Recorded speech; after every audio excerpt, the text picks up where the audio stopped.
Bab 2075. Melanjutkan tantangan. Tetapi, dengan segera Eric Kin menggelengkan kepala.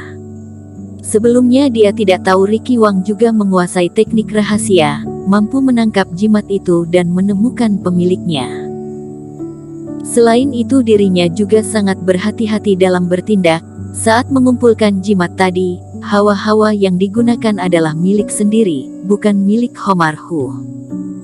Oleh karena itu, Ricky Wang pasti bisa menebak teknik penyembunyian yang dilakukan Eric. Jika tidak, dia tidak mungkin menyadarinya. Tentu saja, lebih tidak mungkin jika mengatakan teknik penyembunyiannya ketahuan. Aku melihatmu di dalam slip giok, kamu murid pembunuh Yulianto Su yang bernama Homar Hu kan? Ricky Wang berbicara sambil menatap Eric Kin dengan dingin. Melihat Ricky mendadak berkata pada murid seseorang, tidak sedikit orang melihat dengan penuh rasa penasaran. Merasakan tatapan menantang dari orang itu, Eric Kin mengerutkan kening, tidak menjawabnya. Ricky Wang pun tidak peduli, lanjut berkata, hari ini, aku menantang 20 pahlawan partai bagian dalam puncak ketiga. Beberapa hari lagi aku akan mendatangi puncak keempat, kembali menantang murid-murid partai bagian dalam puncak ketiga. Tetapi kali ini aku akan turun tangan dengan kultivasi fase transendensi, masih dengan 3 jurus. Jika dalam 3 jurus aku tidak menang, anggap saja aku kalah. Ricky Wang menjulurkan 3 jari tangan, mengulangi kata-katanya dengan sombong, tiba saatnya nanti. Di antara semua sasaranku, kamu adalah salah satu. Jadi untuk beberapa hari ke depan, kamu boleh memulihkan kultivasi dengan, agar tidak mengataiku menindasmu. Semua hati tergoncang mendengarnya. Menakutkan sekali nada bicaranya. Kali ini, Ricky Wang tidak hanya mengumumkan lebih awal tantangannya ke puncak keempat, juga membocorkan akan menurunkan kultivasi hingga fase transendensi. Tak disangka setelah mengalahkan 20 pahlawan partai bagian dalam, hati Ricky Wang tak kunjung puas. Kelihatannya kali ini Ricky Wang berencana menyapu bersih partai bagian dalam, demi mewujudkan mimpinya sebagai orang tak terkalahkan di usia muda. Jika begitu, mohon bimbingan kakak seperguruan Wang. Eric Kin pun tidak menyangka Ricky Wang akan menantang dirinya. Tetapi dirinya sama sekali tidak tertarik dengan hal itu. Akan lebih baik jika bertarung dengan kemampuan asli, sesuai dengan kultivasi yang disembunyikan saat ini, menang dan kalah tidak banyak berarti. Dia memperagakan sikap hormat dengan tangan, lalu meninggalkan panggung kompetisi. Mendengar aku ingin menantangnya, orang itu sama sekali tidak kelihatan takut, kelihatannya memang bernyali besar. Ricky Wang mengalihkan pandangan, Eric Kin telah memberinya sedikit kesan dan bayangan.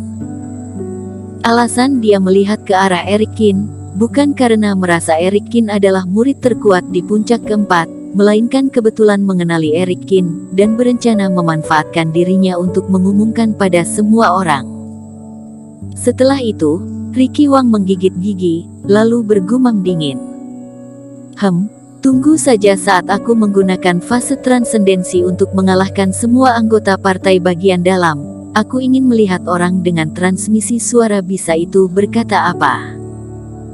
Selain itu, meski aku tidak tahu siapa kamu, tetapi aku pasti akan menemukan kamu, lalu merobek-robek tubuhmu, menghancurkanmu, membiarkanmu disiksa jiwa dewa selama puluhan ribu tahun.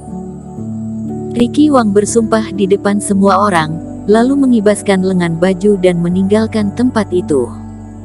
Apa-apaan Ricky Wang? Tidak berhasil menemukan orang, kenapa malah melampiaskan emosi pada kita? Sebenarnya yang dikatakan orang itu memang masuk akal. Semuanya harus berhati-hati, tidak menutup kemungkinan orang itu memang ada di antara kita. Apa yang perlu aku takutkan? Hanya seorang generasi muda. Aku tidak sudi berbicara seperti itu, sekalipun aku yang mengatakannya. Apa yang bisa orang itu lakukan padaku?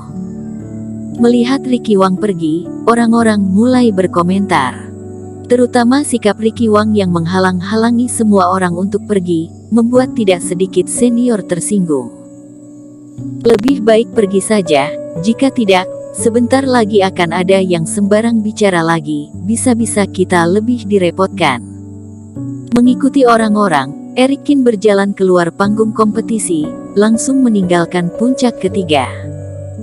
Terhadap tantangan Ricky Wang, dia sama sekali tidak menghiraukannya. Kembali ke mansionnya sendiri, Eric Kin melanjutkan pelatihannya. Pertama-tama menjalankan tubuh pemadam api sejati dalam kurun waktu 2 minggu, merasakan kekuatan tubuh terus bertambah. Akhirnya Eric Kin memiliki waktu untuk mengeluarkan keterampilan sihir hitam Fire Devouring. Bicara soal teknik itu, meski dirinya sendiri tidak pernah menyaksikan langsung, namun Yulianto Zhu pernah menggunakannya, dirinya pun pernah menggunakan pil iblis, secara garis besar mampu menemukan kelebihan di balik teknik itu. Setelah membaca isi di dalamnya, ternyata sama seperti yang dia pikirkan sebelumnya. Meski setelah digunakan, keterampilan sihir itu membuat kultivasi meningkat pesat, dan seiring bertambahnya api suci yang dimiliki para kultivator, ketua iblis yang mampu dipanggil dari alam luar pun akan semakin kuat. Dan jika teknik itu dilatih hingga tingkatan tertentu, hasilnya bahkan bisa memanggil Tuan Iblis untuk menetap dalam tubuh sang pemanggil. Ketahuilah Tuan Iblis adalah keberadaan ketua iblis di dalam fase penilaian. Mata Eric Kin berkedip, merasa cukup tertarik. Sesuai dengan perkenalan teknik itu, berarti jika dirinya memiliki 10 jenis api suci, lalu menelannya dengan bantuan keterampilan sihir itu, maka akan sangat mungkin, dalam waktu dekat dirinya mampu meminjam kekuatan Tuan Iblis dan memiliki kemampuan layaknya kultivator fase penilaian. Tetapi sama halnya, menjalankan keterampilan sihir sedikit banyak akan memberikan keuntungan pada kultivator. Setelah keterampilan sihir berakhir, kerugian yang akan diterima pun semakin besar.